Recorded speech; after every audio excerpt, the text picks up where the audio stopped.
Hello and welcome to the Bibliophile series, episode 44. In this series, we go through articles of national and international importance from various sources around the world. This article is about how the lack of regulation in the social media lends it to perfect misuse and abuse by a platform and algorithm that prioritizes, let's say, sensationalism over appropriate transfer of information. It was written by Tim Adams and it was present in The Guardian, a UK based newspaper. Let's go through it. Among those swiftly convicted and sentenced last week for their part in the racist rioting was Bobby Sherborne, who had left his 18th birthday party at a bingo hall in Hartlepool to join the mob roaming the town streets, targeting houses thought to be occupied by asylum seekers. Asylum seekers are those people who come from out of the country are seeking legal entry into the country on account of having political persecution or religious persecution or economic persecution in their home country. Sherborne was arrested for smashing windows and throwing bottles at police. He was sentenced to 20 months in prison. See, this xenophobic attitude about having negative outlook towards everyone who is outside of the country is a very, very popular form of discrimination that has become accepted ever since 2016. And it has continued to expand to give an outlet to all the racist and, let's say, right wing ideology of we are superior and we are being adversely impacted by immigrants into the nation. In custody, Sherborne had claimed that his actions had been justified by their ubiquity. Ubiquitousness means availability everywhere, all pervasive, the prevalence is very high. So he's saying that his actions were justified by the fact that everyone was doing it. It's okay, he told officers. Everyone else is doing it. That has, of course, been a consistent claim from those caught up in mass thuggery down the years.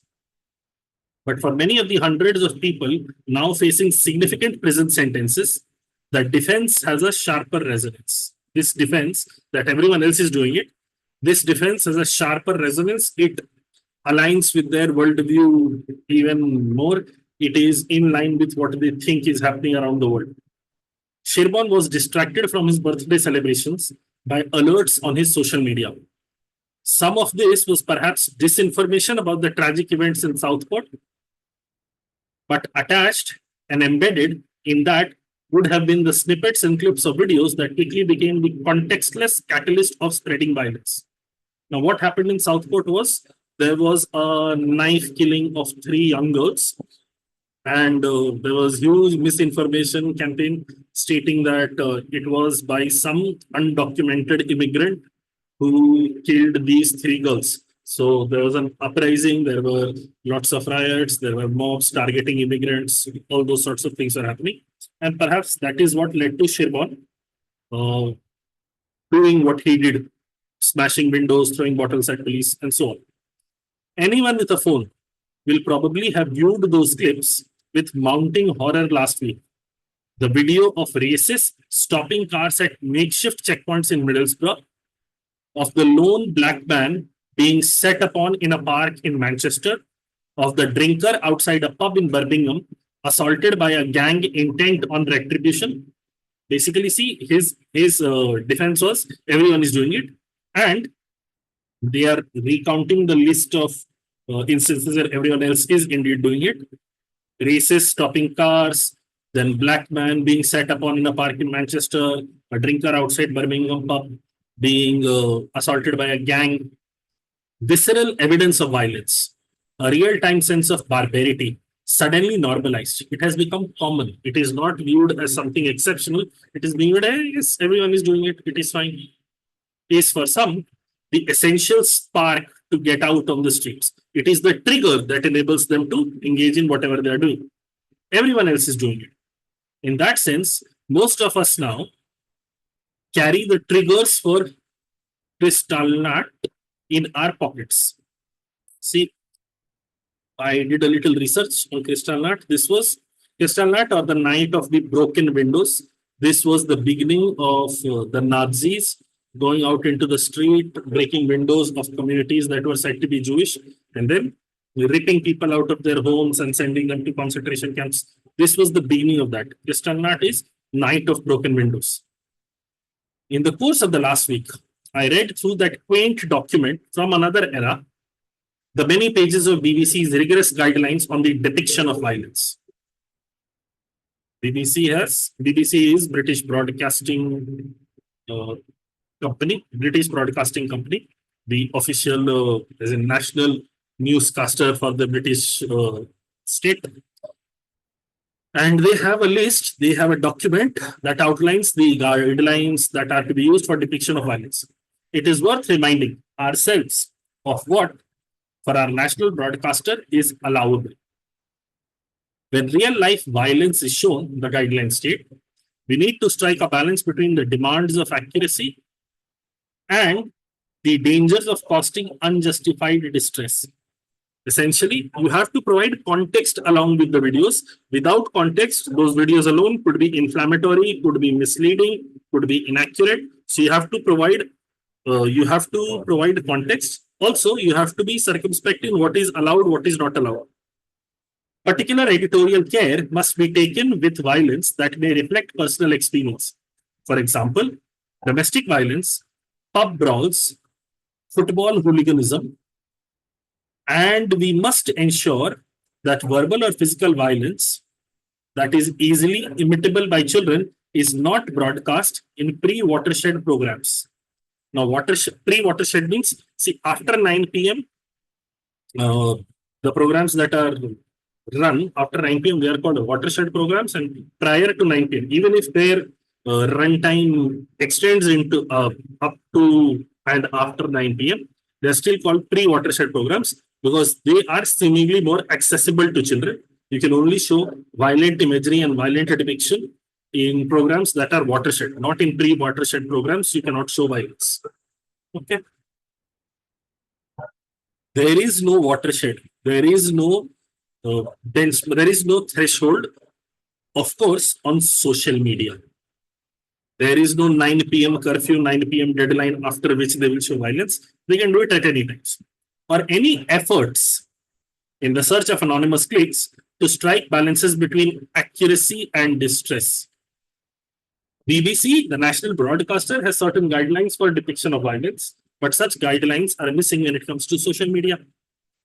On social media, the objective is looking for anonymous clicks. There is no priority or value placed on accuracy and minimizing distress or people who are interacting with that media. Quite the opposite. Whole YouTube channels and X accounts with hundreds of thousands of followers are dedicated to providing a steady daily stream of most graphic gang fights and school fights and road rage from across the world. Basically, conflict sells, and when you concentrate all the conflict, there can be channels on YouTube, there can be handles on Twitter, all dedicated towards promoting those concentrated depictions of violence. Or any efforts, one of the first things that Elon Musk promoted when he bought Twitter after firing most of its moderators was a facility that allowed users to swipe up for an automatic stream of video content. One of the first things that Elon Musk did after firing moderators was allowing you to have access to a public stream, a video stream, automatic stream of video content. He was inundated with complaints from people who found themselves inadvertently confronted with scenes of beatings and murder. People did not want, people were not looking for access to that, but as soon as you swiped up, you were exposed to such imagery. A couple of years on, if you showed an interest in the events of last week were the events of Southport, you would probably find your timeline immediately filled with most disturbing snippets of violence, including an unrelated machete fight in Southend, Machete is a small axe-like instrument used by people who survive in jungle, framed in most incendiary terms, evoking passions, evoking rage and outbursts by political agitators, not least Musk himself, who seemed intent on promoting the idea of a British civil war to his 193 million followers. There was no moderation, there was no accuracy being prioritized, and the distress that it might cause to people was absolutely not a factor in the way this information was being spread out. There is reason, there is a reason that in independently regulated broadcast media, images and films of such events are required to be contextualized and pixelated and drip fed into the news. It's not like, oh, you get unfettered access and there can be misinformation, and at any time you can see it. There is a watershed deadline after which violent imagery can be shown. And prior to that, even after 9 p.m., you have to make sure that the information is contextualized. There is information surrounding it, there is context provided so that you understand whatever you are consuming. More than thousands of words of reports, those images saturate our imaginations. The unregulated flow of them, chosen for their graphic nature, shared for outrage or logs, now social media has been talked of now, has consequences that come as no surprise to those who have been studying the issue most closely. Okay, so perhaps the article will now go into talking of, will now move on to talking of other people who have been looking at the issue of unregulated flow of information on social media platforms. Dr. Caitlin Rager is a co-author of a large-scale study, Safer Scrolling, published this year, into how social media gamifies hate and misogyny in young people. Basically, discrimination and hatred for people is being gamified. As in, basically, there are levels to it that you can reach in it. She suggests the simple fact is that social media companies are in the business of selling attention. There have been numerous whistleblowers who have come out from these companies and also research, including my own, that points towards the fact that algorithms prioritize harm and disinformation because it is much more exciting and attention gripping than the truth, which is another way of saying sensationalism wins over nuance. Whenever you talk about, let's say, intelligent stuff with people, sensationalism wins over nuance. Always, sensationalism gets more clicks, whether it is more useful, whether it provides a better context or better understanding of situation. That is, of course, not the objective even there. The objective is get more clicks. Keir Starmer is the current Prime Minister of UK now. Keir Starmer has in recent days talked about how the forthcoming Online Safety Act, due to come into force next year, may need strengthening in light of last week's events. Rager, Dr. Caitlin Rager, who advised on the legislation, the Online Safety Act, is in no doubt. This is not an argument about free speech. We are talking about the way in which content is algorithmically distributed and fed and prioritized. There's millions and millions of posts, and the algorithm decides the 100 that we see. Basically, full context or full information or both sides, that is not prioritized. What is always prioritized is where will you get more clicks. Regulators, she suggests, at the very least, need to understand how those algorithms work. Rager agrees that it would be valuable in this context to take the note of recent social media feeds of those convicted of racist violence last week, to see the patterns in what they were viewing. Basically, what she's advocating for is, see, these people have committed crimes, of course, punish them, but it would be important or it would be worthwhile to see what did they view on their social media in the last week leading up to whatever attacks and assaults they engaged in. We need to make the link clearer to legislators and to the general public. Basically, what she's advocating for is, see, the humans involved in the storyline are of course culpable. They are responsible for their actions. But what got those humans into those thinking spaces there is an onus on the non-regulated social media environs as well. You have to look at what was their social media feed in order to better understand what they were exposed to that led to their reaction. She says so that this can be understood as a more generalized systemic problem, which I think is reaching an existential crisis. The focus of this crisis is generally discussed as one of deliberate disinformation.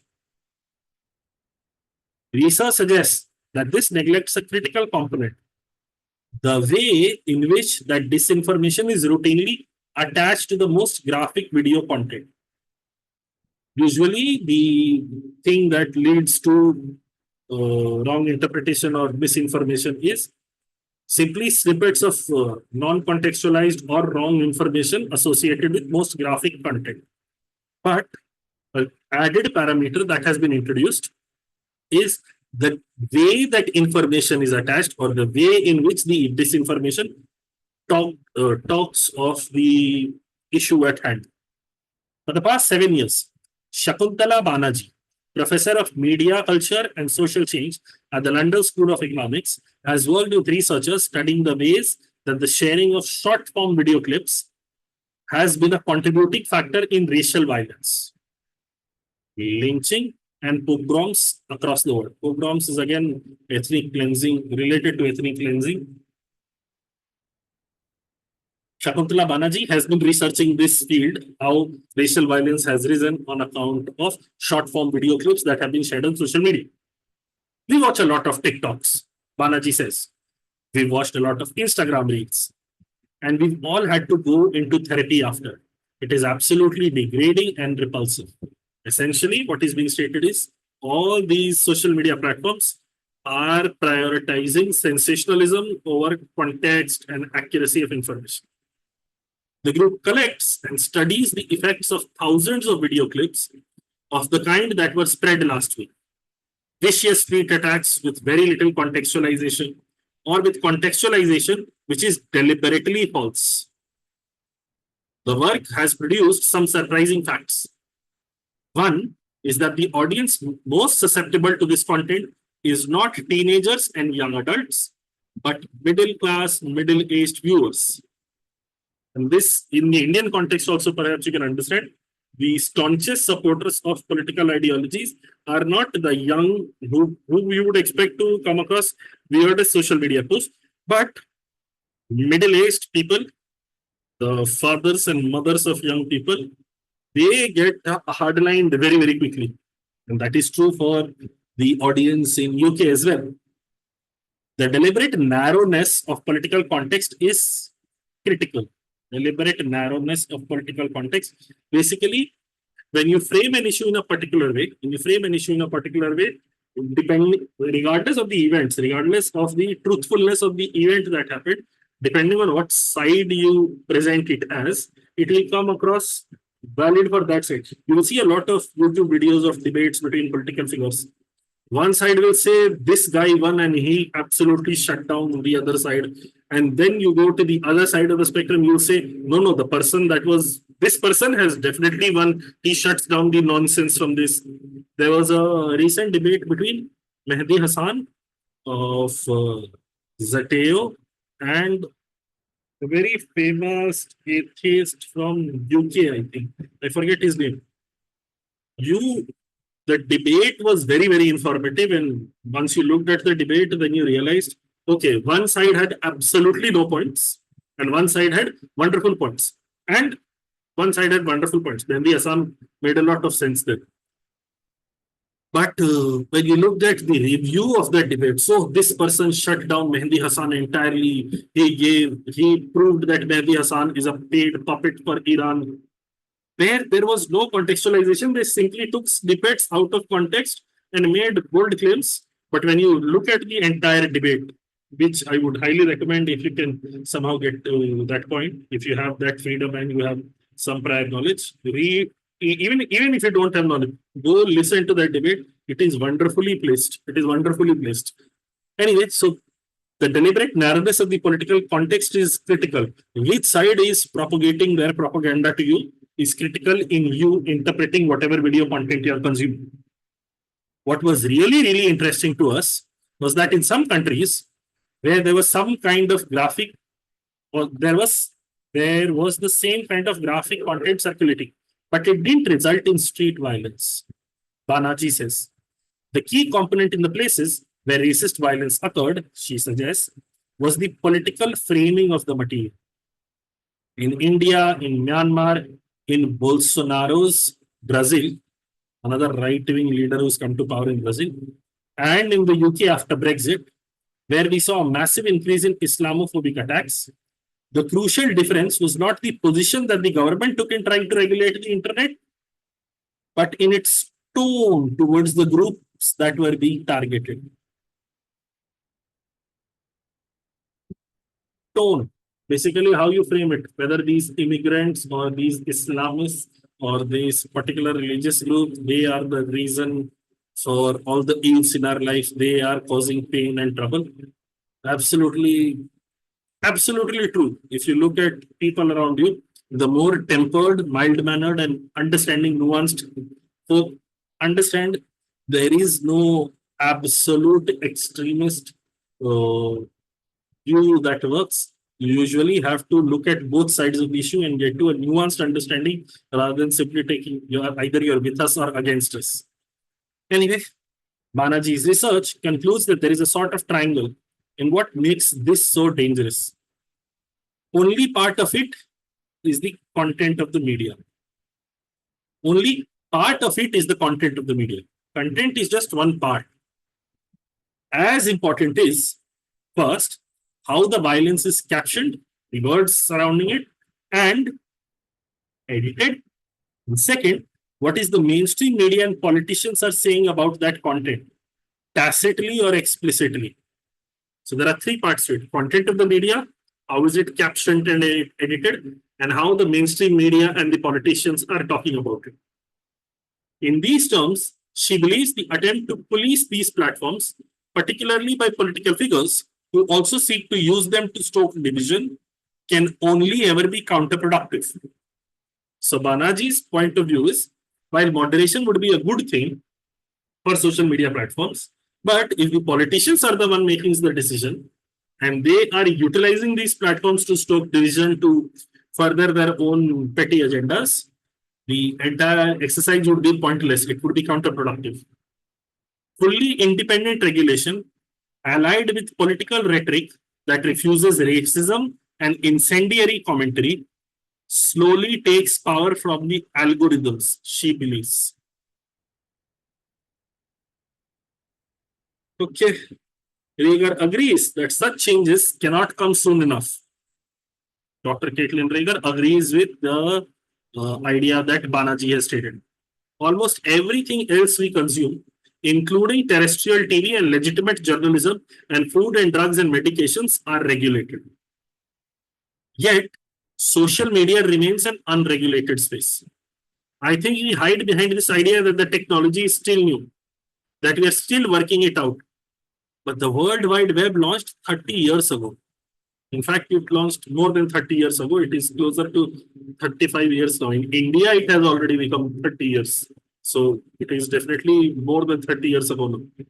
For almost half the population, they've never lived without this. So you can't hide behind the complaint that you cannot regulate the social media or you cannot regulate the internet-based platforms because the technology is new, this world is new, we don't have a full understanding. Any meddling might result in negative consequences. You can't really have that stand because it is significantly old now. The consequences last week were all around us. The consequences of not having it regulated were all around us last week. Fun article, absolutely. See, there is always an argument. I don't know if you've heard of the argument or a wonderful debate can be had about there must be a ministry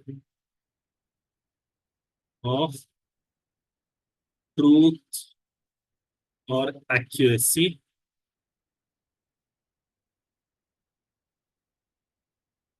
for media and platforms.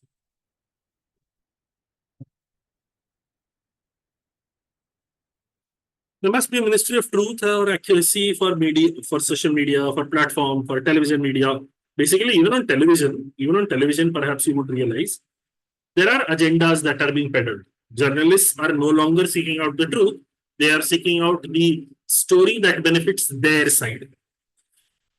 So there is an argument. No, that should be covered factually without providing opinion or coloring them over. But the problem with that is there are layers to the problem. First, news channels are running for 24 hours. So if they turn into bland information providers only, nobody is going to watch that channel. Somebody is sensationalizing information. The other people are going to watch that. So in a race for higher TRPs, they have to necessarily go down the path of sensationalizing the information that they provide. One problem is that. Second is, even if there was a ministry that was taking care of truth and accuracy and everything, most likely this ministry will be under the if this is a ministry, this will be under the control of government, and then government can push their own narrative and own agendas. Who will watch the watchers is the biggest challenge, and therefore the logical compromise is freedom of speech. You cannot have a ministry of truth or accuracy, but anytime unverified or basically you have to go on it on a case by case basis. You cannot possibly have like a overall policy on it. You have to go on a case by case basis and then see how much negligence or what degree of negligence causes damage or what happened in that particular case. You can't really ensure, you can't force media houses to be truthful, because what is truthful for me may not be truthful for you. See, forget media houses, even when it comes to health based or fitness based YouTubers, can you see stupid people make stupid claims? A bowl of Hershey's or one Hershey's chocolate has same amount of calories as one bowl of grapes. And factually, that is true. Actually, that is true. But then without context, this information is absolutely non-valid, because bowl of grapes has a lot many more nutrients involved. Hershey's only has calories, and that too saturated fat. The grapes, they don't have saturated fat. They are good for you. Hershey's chocolate is not good for you. But okay, we'll say they have exact same amount of calories. Or when it comes to, let's say, health drinks, or even Horlicks and Bonvita and Complan and all these drinks that children drink, they're supposed to be healthy drinks, but most of them have greater than 40% sugar content. All it does is increases the sugar content in the body of the child. It does not provide energy, it provides sugar boost. And those companies, when they sell the same product in foreign countries with tighter laws, their sugar content is significantly lower. But that does not happen in India. Anything and everything works here. Anyway, this article was 1,360 words long. It had 50 sentences. It was more difficult than usual. It was 14.55 on the grade level. Somebody who's at college reading level would be able to understand it entirely. Of course, the external context point of what how happened in Southport and what is watershed, all of that also needs to be known. The reading score is 39.2, which means it is difficult to read. That will be all for this episode. See you again in the next one. Have fun. Okay, bye.